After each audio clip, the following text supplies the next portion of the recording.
Ya, setelah menjadi wakil Afrika pertama yang lolos ke babak grup Piala Dunia pada 1986, Maroko berhasil mencapai ambisi mereka menembus semifinal Piala Dunia. Ini bukan pekerjaan mudah ya, tapi ini adalah kesempatan tetap terbuka. Kita tahu ya, Maroko akan bertemu dengan Prancis pada babak semifinal pekan ini. Kalau kita meminjam istilah media-media Spanyol, Maroko adalah skuad persatuan bangsa-bangsa. Ini adalah sarkasme media Spanyol karena komposisi pemain Maroko didominasi pemain keturunan. Selain itu, kami juga akan bongkar fakta-fakta menarik lainnya soal tim Singa Atlas berikut ini bersama pengamat sepak bola Aun Rahman yang sudah bergabung pada malam hari ini di studio. Saya akan invite. Hai Mas Aun, apa kabar? Ya, halo Dea, apa kabar? Sehat ya? Sehat. Sehat. Kalau saya lihat kayaknya wajahnya lagi seneng karena tadi setelah ngobrol-ngobrol sebentar, Mas Aun ini juga suka dengan situasi bahwa ada tim underdog yang masuk ke 4 besar Piala Dunia ya? Ya, juga kalau misalnya mengutip ucapan dari pelatih Walid Regragui, dari pelatih dari Maroko, dia bilang timnasnya adalah Rocky Balboa di Piala Dunia. Karena bagaimana tidak diunggulkan tapi akhirnya berhasil mengalahkan unggulan. Saya rasa memang cerita soal Maroko ini akan jadi sangat menarik di Piala Dunia kali ini. Baik, kita akan lihat ya. CNN Indonesia di Sports Corner punya 4 fakta menarik soal tim Singa Atlas. Kita akan breakdown satu persatu, Mas Aun. Mas Aun, ini Maroko kan memecahkan rekor sebagai tim Afrika pertama, tapi yang masuk ke semifinal. Tapi sebelumnya juga ada tim-tim yang kuat juga di benua Afrika, cuma sampai perempat final. Ini Mas, silahkan. Ada Kamerun di tahun 90 di saat saya kelahir. Kemudian di 2002 ini Tokyo Jepang, Senegal, dan ada Ghana ketika Afrika menjadi tuan rumah 2010. Gimana Mas? Ya, kita lihat kalau Kamerun ini kan di era Roger Milla, ketika akhirnya Kamerun kemudian bisa menampilkan sesuatu yang luar biasa di Piala Dunia 90, kita bisa lihat bagaimana ini merupakan fase di mana dunia akhirnya melihat Afrika itu memang bisa mencapai level tertinggi di sepak bola. Senegal pada 2002 juga tidak terlupakan karena di pertandingan pertama mereka mengalahkan Prancis yang juga juara bertahan Piala Dunia di 98. Kalau saya pribadi memang personal favorit adalah Ghana karena pada masa itu saya lihat secara talenta, secara bakat pemain-pemain Ghana ini luar biasa, eksepsional. Ini juga mungkin saya rasakan yang saya lihat juga hal mirip terjadi di Maroko sekarang. Saya rasa melihat secara personal, secara personel pemain luar biasa sekali Maroko kali ini. Dan di tahun 2022 ini Kamerun kemarin lolos. Ya.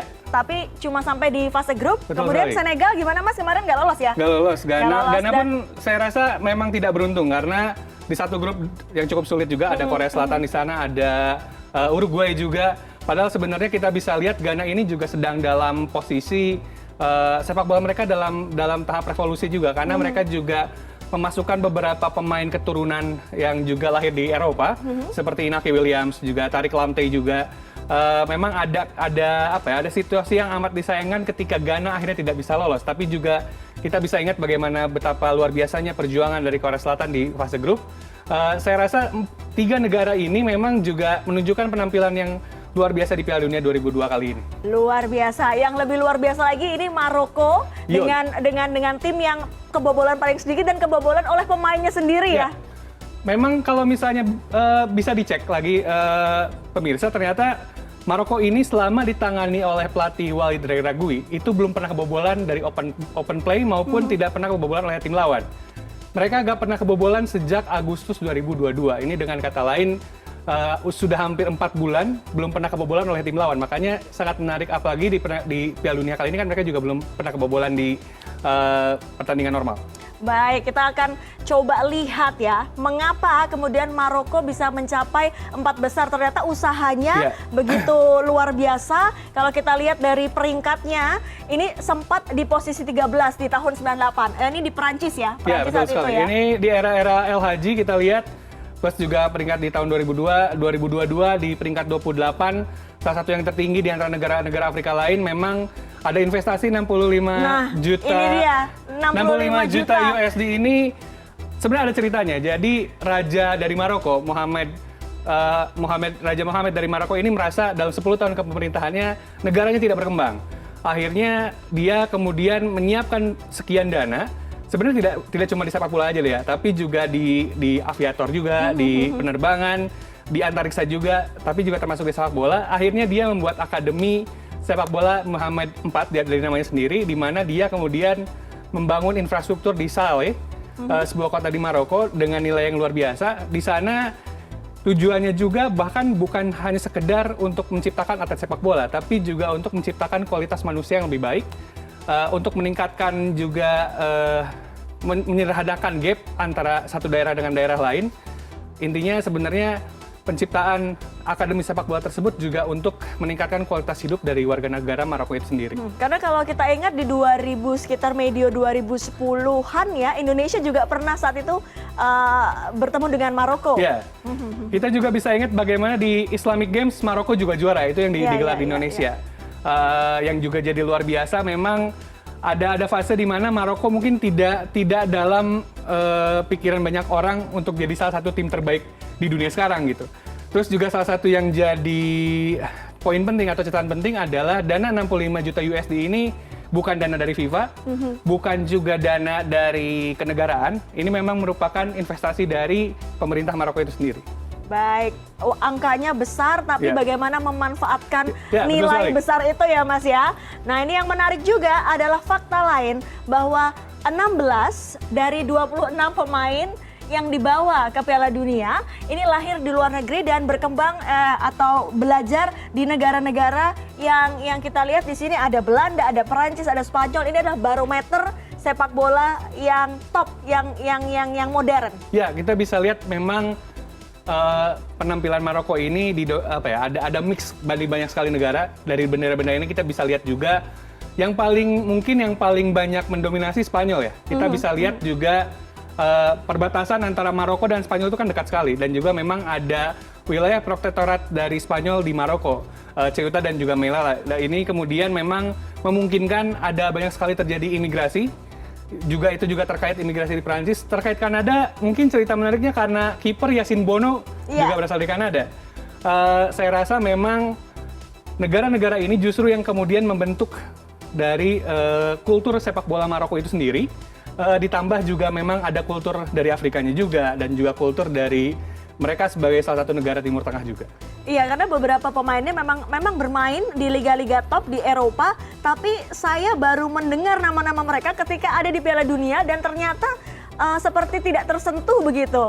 Ya, betul sekali. Memang pelatih dari Spanyol Luis Enrique pun sempat berujar, dia tidak mengenal Azzedine Ounahi. Dia bertanya, ini pemain dari mana gitu? Kenapa dia bisa sebagus ini dan tidak bermain di tim top Eropa?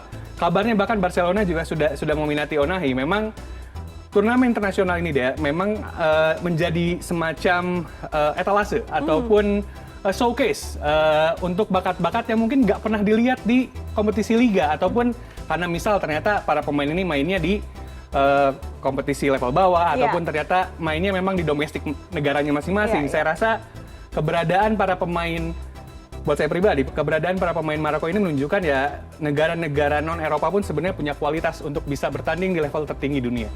Baik, selain rekor masuk semifinal, ada juga rekor lainnya. Ini Mas Aun, ini rekor yang membuat orang, aduh kemana aja nih gue baru tahu bahwa ada orang atau pemain sepak bola profesional yang bisa punya lompatan lebih tinggi dari rekor yang dicapai oleh Cristiano Ronaldo. Ya, betul sekali. Ini Joseph En-Nesyri ini merupakan alumnus dari akademi yang tadi saya sebutkan. Dia penyerang dari Sevilla, juga punya. Saya mengakui ketika kejadian gol tersebut, saya tidak menyangka secara hitungan ataupun kalkulasi vertikal jamnya itu lebih tinggi bahkan daripada yang dilakukan oleh Ronaldo, karena memang tinggi banget. Saya rasa memang En-Nesyri ini juga nantinya akan menjadi andalan Maroko di pertandingan melawan Prancis.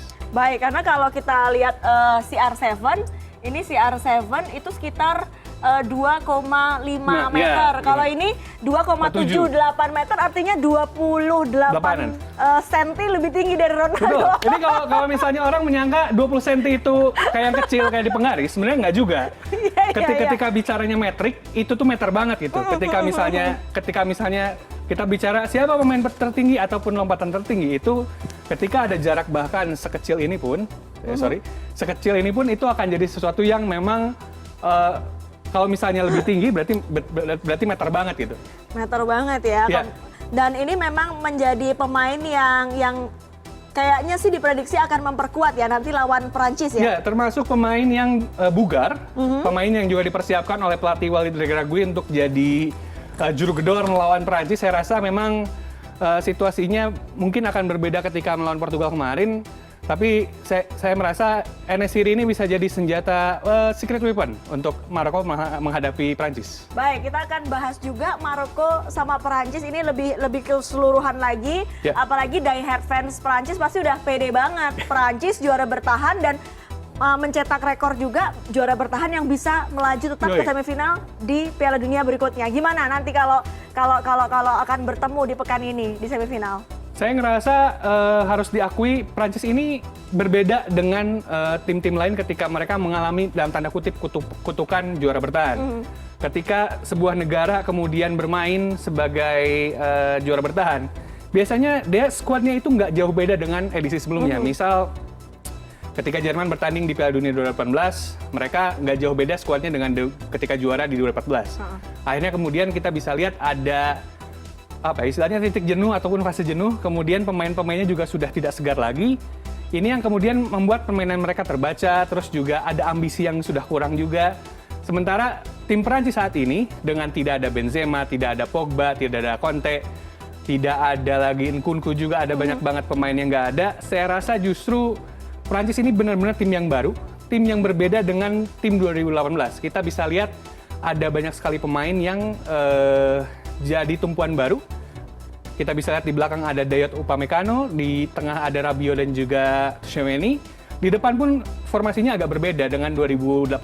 Saya rasa ini yang kemudian menjadi salah satu faktor yang membuat Prancis ini benar-benar tim yang berbeda ketimbang 2018. Itu yang kemudian membuat mereka, let's say, kita bisa bilang nggak dapat kutukan juara bertahan tersebut. Nggak dapat kutukan ya. Kira-kira kalau boleh skor berapa nih? Apakah saking pinginnya Maroko ya, tapi gimana? Apakah tetap di 90 menit Perancis dan Maroko bisa menyelesaikan atau nanti ada mungkin tambahan waktu atau penalti? Saya punya harapan besar Maroko bisa melaju jauh karena upset establishment itu kan seru banget ya. Jadi saya berharap Maroko mungkin bisa menang dengan tight score.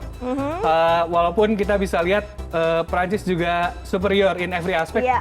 Jadi juga even misalnya Perancis yang menang pun saya rasa akan jadi skor yang tipis. Tipis ya. Oke, terakhir singkat sebelum menutup Sports Corner. Tadi kita sudah bahas soal Maroko dan Perancis. Ini partai yang lain ada Argentina, Kroasia. Singkat aja seperti apa nanti jalannya? Harus diakui kalau misalnya Argentina masih terlalu dependen dengan Messi. Iya. Kita bisa lihat ada berapa gol yang dibuat Argentina, gol Julian Alvarez, gol Molina juga itu dari Messi juga. Itu yang mungkin akan bisa jadi dieksploitasi oleh Kroasia, oleh Luka Modric dan kawan-kawan. Poinnya adalah sejak tahun 98 Kroasia ini selalu berhasil lolos ke babak selanjutnya ataupun melaju gitu ya, advancing next phase itu kalau misalnya pertandingannya sampai extra time deh. Oke. Jadi yang harus dilakukan oleh Argentina adalah tidak melakukan kesalahan yang sama dengan Brazil, yaitu Jadi selesai di 90 ya? Betul sekali. Kalau bisa early goal, early goal. Oke, early goal. Kita akan tunggu seperti apa. Ada 2 pertandingan semifinal, tentunya seru. Terima kasih Aun Rahman, pengamat sepak bola sudah bergabung bersama kami di Sports Corner.